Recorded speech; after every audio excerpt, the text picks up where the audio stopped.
نلتقي من جديد أيها الأصدقاء في دروس مجموعها 10 دروس. هذا هو الدرس الأول الذي سوف نأخذ منه برمجة تفيدنا في إظهار النوافذ. هذه النوافذ التي هي في الأصل موجودة ضمن الإكسل. لنأخذ مثال، لكل نافذة موجودة في الإكسل يوجد رقم، ولنفترض رقم 27 هي مقابل لكلمة برمجية. إذا أحببنا معرفة ما هي البرمجيات نستطيع من خلال هذه الصور. هذه هي الصورة الثانية التي تعرض رقم وبجوارها كلمة برمجية.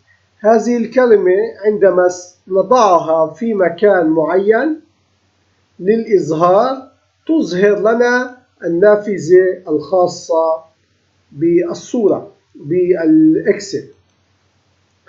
إذا افترضنا وأخذنا النافذة الثانية التي تعرض لنا أيضا أرقام، هذه الأرقام خاصة بإظهار نوافذ.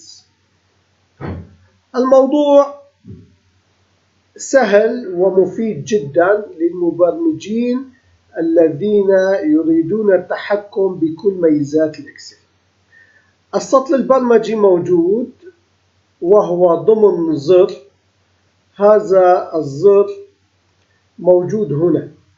عندما نحدد الجيم 1 ونطلب من البرمجة أن تعرض لنا ما هو موجود، فنلاحظ أنه عرض لنا هذه النافذة.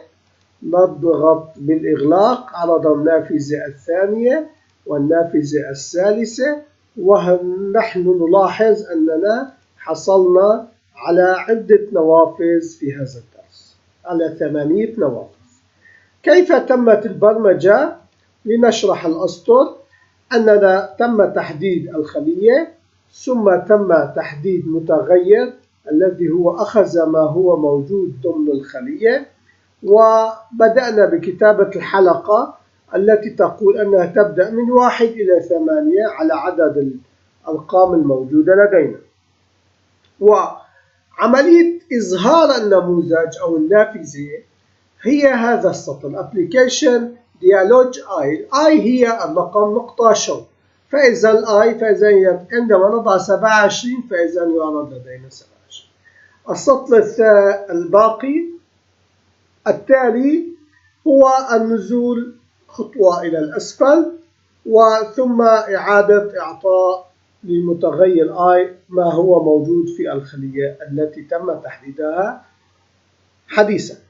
ونعود بالنافذة Next، وهي تتنفذ عندما نغلق النافذة الأولى وتظهر النافذة الثانية. إنها برمجة خاصة لنشرح هذه النوافذ. ونحن الآن في الدرس الأول إلى الدرس التاسع تقريبا. لدينا 9 أو 10 دروس تعرض كل النوافذ الموجودة في الإكسل. ولننطلق مع بعض ونستعرض النافذة الأولى. النافذة الأولى هي خاصة بعملية الأوبشن لعرض الصفر الموجود ضمن الخلايا، أو عرض خطوط الشبكة، أو إخفائها أو إظهارها، عمليات تحكم معينة. النافذة الثانية تعرض جميع أسماء الماكرو الموجودة ضمن ملف الإكسل. النافذة التالية تعرض الفونت، الخطوط التي سوف تستخدم.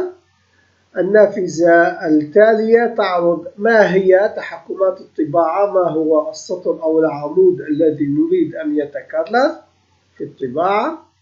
النافذة التالية هي عرض نوافذ الإكسل. عندما يكون لدينا عدة ملفات إكسل فهي تعرض. النافذة التالية تعرض الطابعات التي تم تعريفها على هذا اللابتوب. والنافذة التالية هي تحكم الطباعة وعدد الطباعة ومن صفحة إلى صفحة. النافذة الأخيرة هي التحكم بإعدادات الصفحة، اتجاهاتها والنسبة المئوية ونوعية الورق. نلاحظ أننا انتهينا من البرمجة وانتهى معنا الدرس الأول الخاص بعرض النوافذ. شكرا لمتابعتكم، نلتقي في الدرس التالي غدا إن شاء الله. نحن متابعين مع بعض إلى أن ينتهي الميزات الموجودة في الإكسل، والحمد لله إكسل 365 لها ميزات جديدة، ونحن نقوم بتجهيز الدروس الخاصة لها، وإن شاء الله نستمر مع بعضنا كل يوم معلومة جديدة بالإكسل.